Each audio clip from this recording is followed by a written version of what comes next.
Good morning, church family. It is March 30th, Monday morning.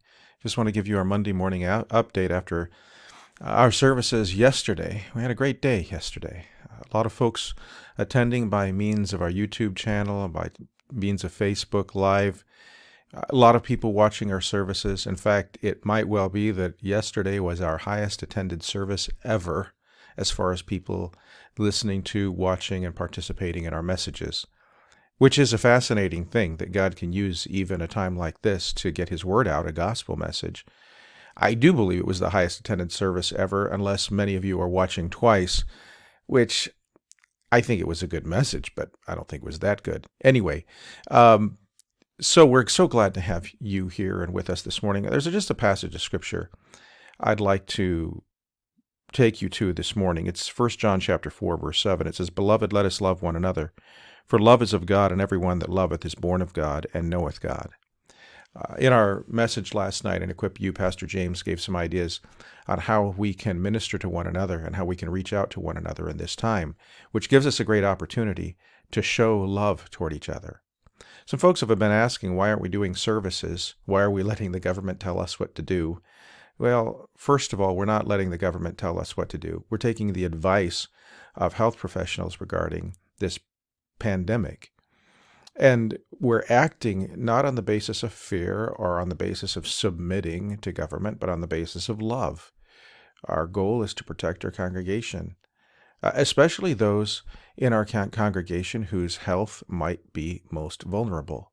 Here, the motivation is love.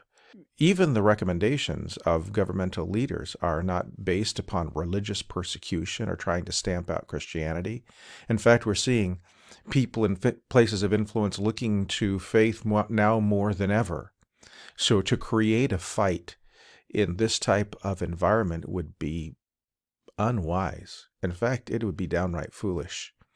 And so we are acting. We're acting on the basis of love. We're trying to act on the basis of biblical wisdom. And we're finding alternatives to minister to one another, to care for one another, and to get the gospel out as much as that we can. And you can participate with us in that by sharing messages and by sharing videos. There are a lot of different things that we are doing. I am dressed this way this morning. I don't normally dress in a shirt and tie on suit and tie on a Monday morning, but we're having the Chicks Memorial Service this morning, so you pray for the family there. It'll just be family. And continue to pray for the rest of our church family, people who are sick, people who are quarantined, people who are losing their jobs, people whose wages have been cut way back, and that's happened to a lot of different people in our congregation. Please continue to pray for our healthcare workers as they are subject to working closely and putting themselves in a place of danger. Pray for our nation. Pray for our governmental leaders. Pray for our president. Pray for our vice president. Pray for the Congress, the Senate, that God will give them wisdom, that God will help them to step away from the petty partisan bickering that seems to continue no matter how dire the circumstances. Pray that God will reveal the wickedness and the nobleness of human hearts, that he'll bless those that seek to honor him, and that he'll frustrate the plans of the wicked. We're looking forward to seeing you tomorrow. God bless on Monday morning.